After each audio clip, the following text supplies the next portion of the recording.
Hi there, and welcome to the Experience Podcast. My name is Dennis, and if this is your first time here at the channel, make sure you like, subscribe, and share this video. And when you go to subscribe, make sure that you hit the notification bell as well. That way you'll get notifications for upcoming videos. Also, you're invited to there's going to be some links in the description below, and one of those links will be to make a donation. And what that is for is it supports the channel, as well as it also supports the communities that we're building here in Costa Rica, and not just here in Costa Rica, but all over the world. So there will be a link for that as well. And by donating, you will be supporting manifesting heaven on earth and creating self-sustaining off-grid communities here in Costa Rica. So also I said my name is Dennis, and I'm also a bridge for people from the old world to come to the new earth. People that are conscious co-creators and want to exit out of the matrix. So with me today, I have. Hey, my name is Neal. I am a multi-dimensional spiritual being that's expressing through a human body.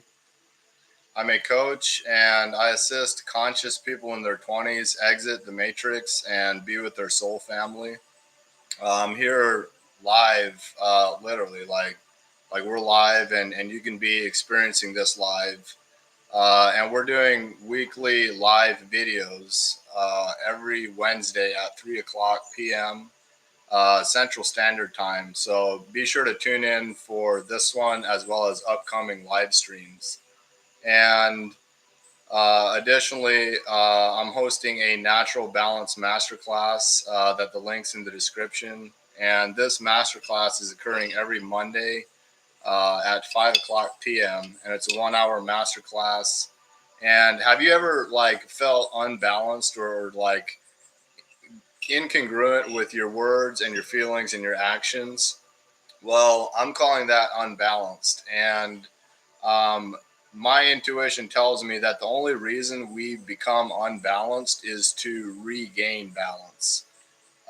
So that's what this natural balance masterclass is about. And so the link's in the description, and I'll see you there on Monday. And in this video, I do have one more thing. well, can you share it during the video, or? Well, it's an event that I want to, on top of your masterclass, I also want to invite you to a masterclass that I'm hosting every Thursday at 4:30 p.m. The next one is going to be December 7th at 4:30 p.m. Costa Rica time, which is going to be 5:30 p.m. Eastern time.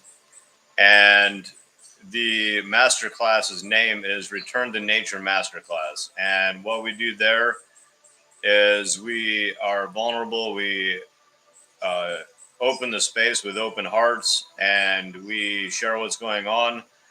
And the whole class is around. It was never about being in the garden. It was about who we would become in the garden. And so we'll be talking about that. And you're invited to that on December 7th at 4:30 p.m. So that's all I have.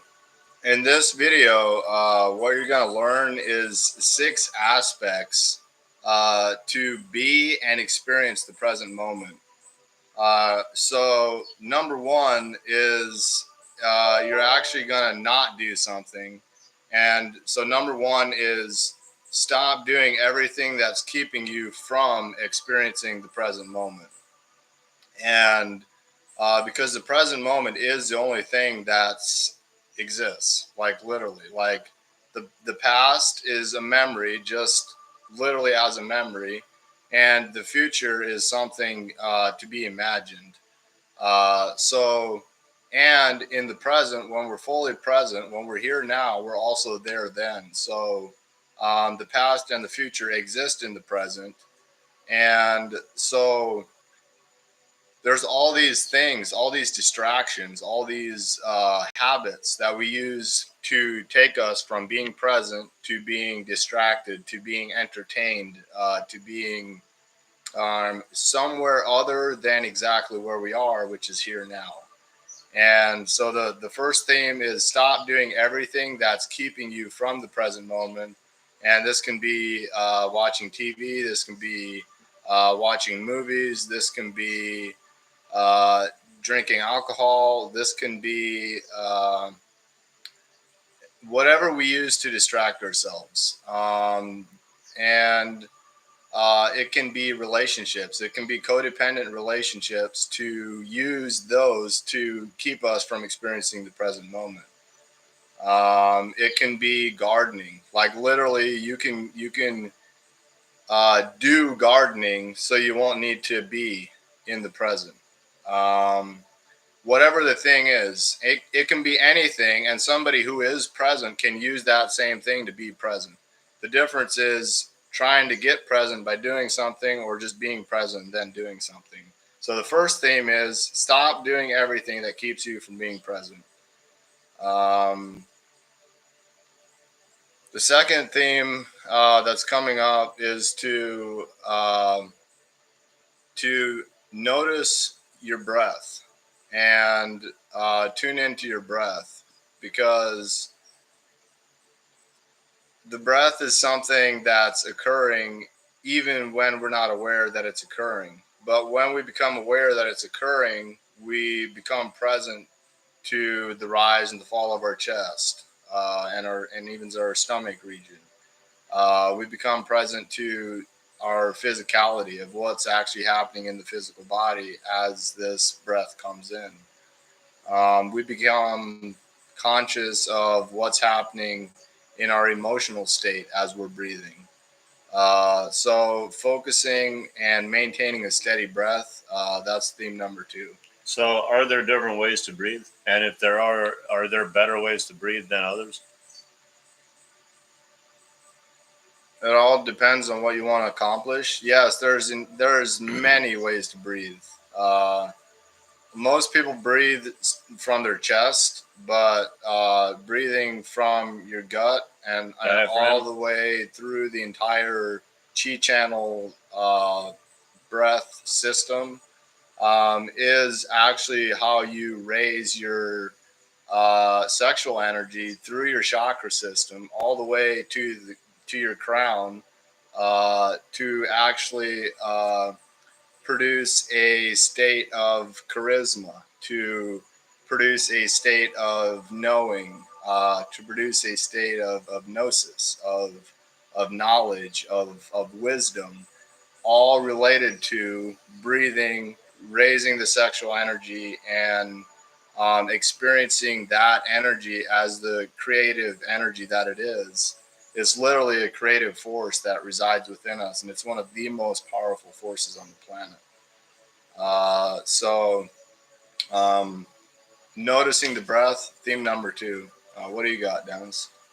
The first thing that came up, so this is theme number 3. Theme number 3 would be to listen.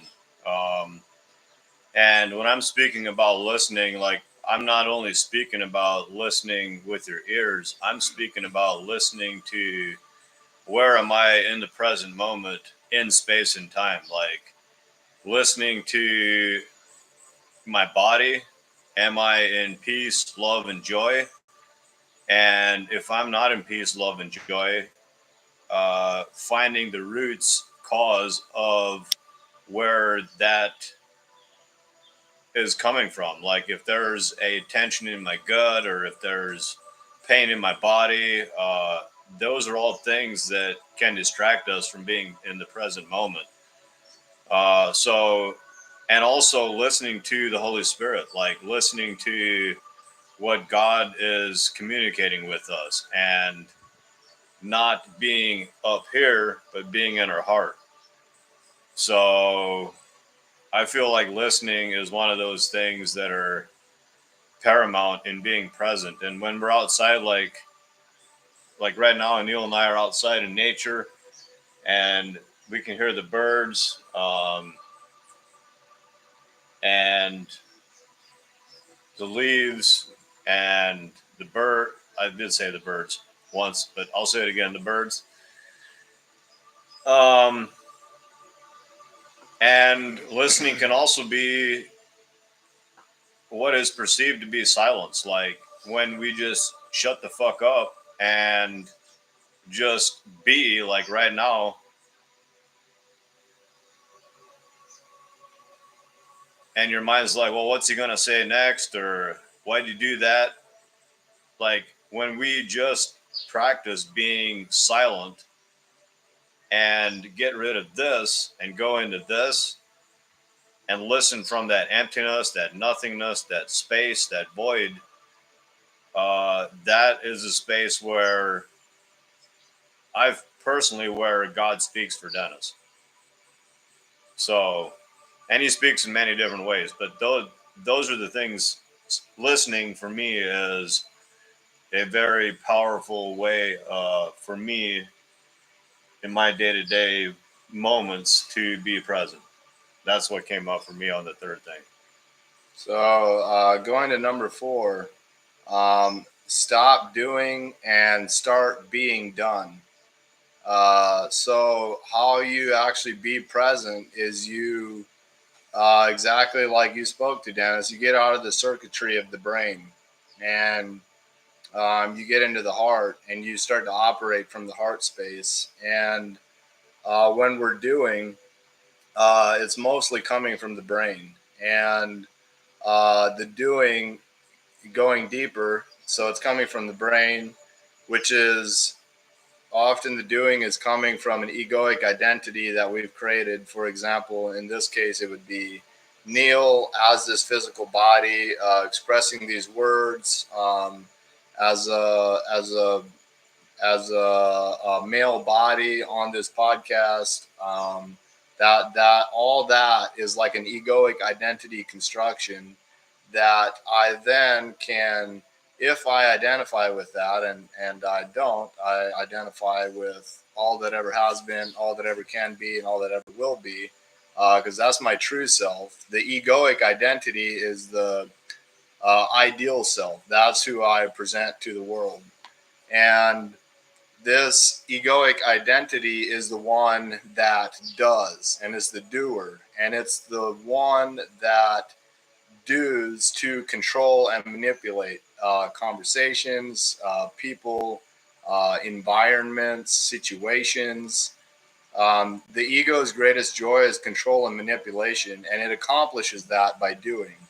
And where I grew up at in Indiana, in like Goshen, Napanee, Shipshewana, Chicago, all these areas are very much like a hustle and bustle, and all of your egoic desires can be met in that environment.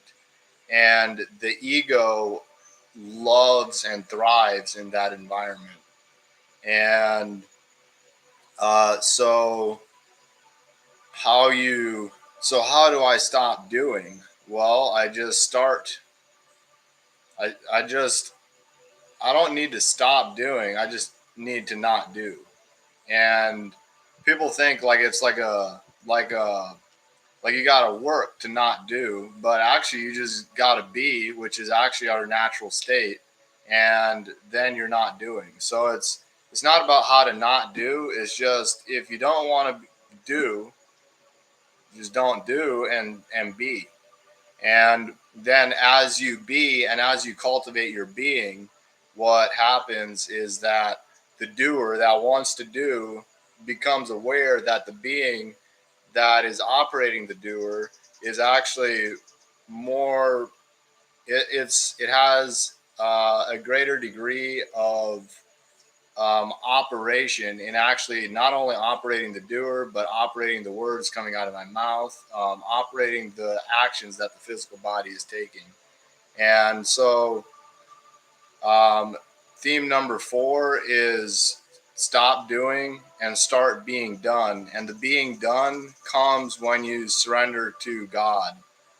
You can't be done until you surrender to God, unless you surrender to like negatively oriented entities. And this actually, a perfect example would be the ego, because you can be actually you can't be done by the ego. You're only going to be doing if you're identified as the ego.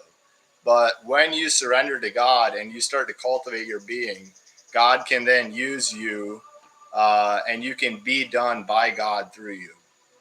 So theme number 4, I'm going to say it for the last time right now. Stop doing, start being done. So number 5, what do you got, Dennis?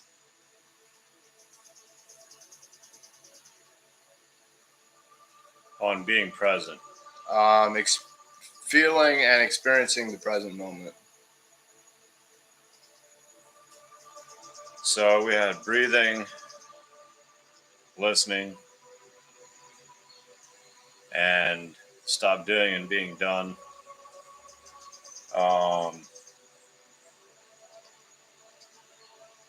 So I got another one. I'm gonna go while you feel into it, and then you maybe Okay. you got number 6, or I don't know. We're in flow right now. So what do we do when we're in flow? We take a step when we don't even know the step's there. And then when we take that step in flow, in entire faith that the step's going to appear, what happens is when we take the step, boom, the step's there. It wasn't there before we stepped, but once we stepped, it appeared beneath our feet, and we actually touched on a step. So right now I'm taking the step. I don't know where the step's at, but I trust and I have faith that it's going to appear because I took the step. And what's coming up for theme number 5 is have a focus point for your conscious attention, because oftentimes we're using the power of the observer, our conscious attention, which is not our thoughts, it is not our emotions, it's not our physical body. It's something that's beyond that. That's the true self. It's the observer of our thoughts, of our emotions, and of our actions. And it's this observer that is uh, like choosing what to focus on. So, theme number 5 is directing your conscious attention. And oftentimes, most of the time, most people, most of the time, that's you, that's me, use our conscious attention to focus on the thoughts inside of our brain. And when we're focused on the thoughts inside of our brain, we're not present to the experience that's currently happening here and now, because we're literally using our full creator power and focusing all of that inside of our head, which is where the term stuck in your head comes from. And you're not stuck there, but what you are doing is focusing your conscious attention there. So what I'm inviting you to is using that same exact conscious attention, which is the observer, and use that conscious attention and focus on your right big toe. I can do it right now. I'm feeling my right big toe with my conscious attention. So now you can use that same conscious attention, and you can use, and you can focus on your left big toe. All right. So I'm already focusing in on the physicality. So we're directing our conscious attention. That's that's the 5th aspect of how to be present. And the power in this comes in focusing the conscious attention on like things that you're feeling. All right. Like I'm feeling clothes touch my body.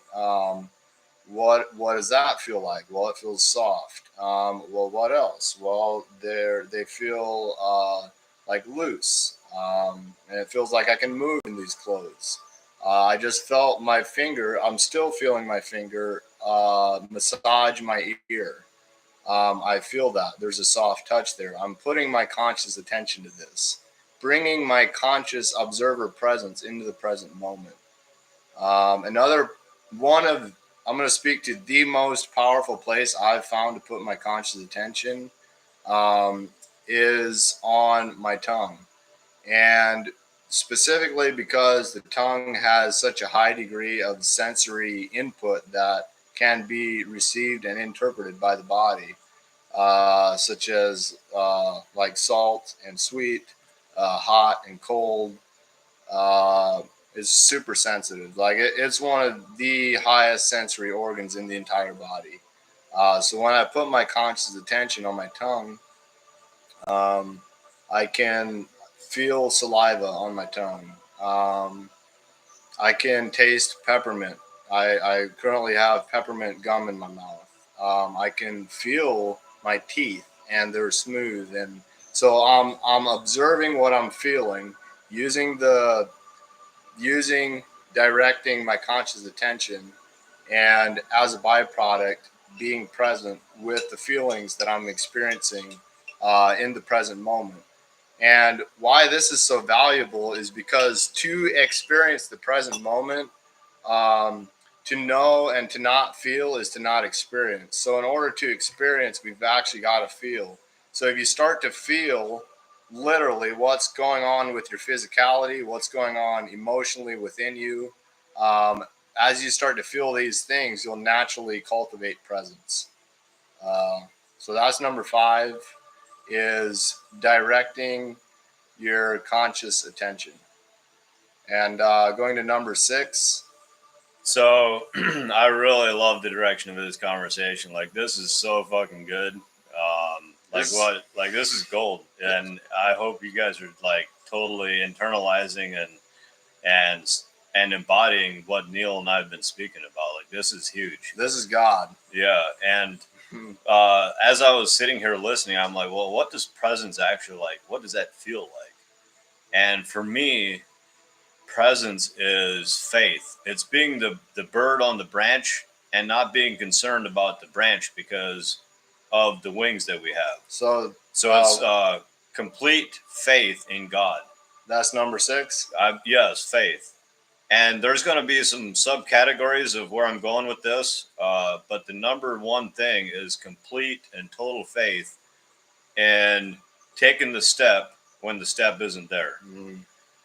And not being caught up in the past or in the future. Because when we're caught up in the past or in the future, we're in anxiety or depression. And when we're in the present moment, now from that no thing, all things can be possible.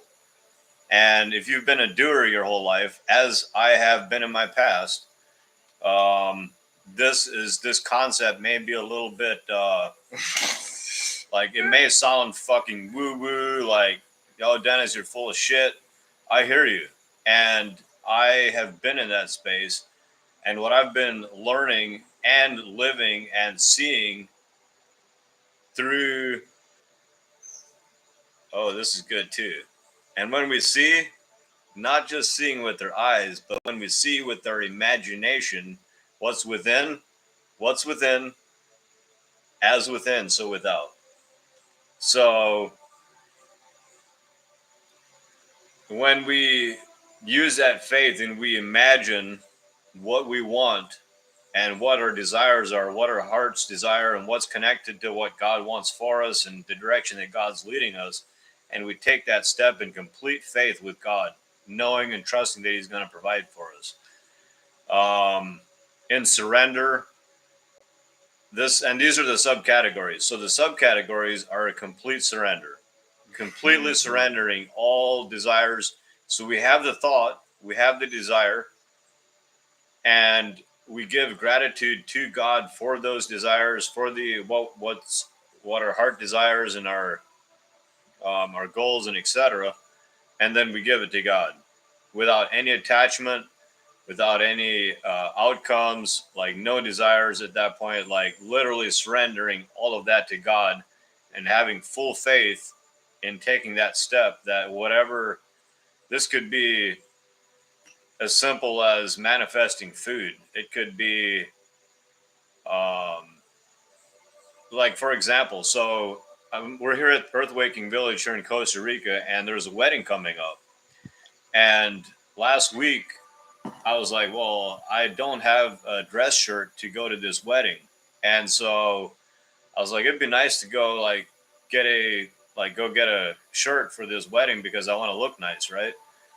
And a couple of the people here at the village went thrift shopping, and they had asked if anyone wanted things, and I was like, yes, I do.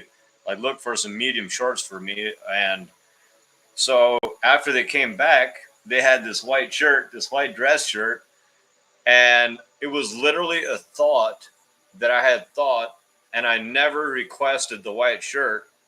And literally, like that same fucking week, a white shirt showed up.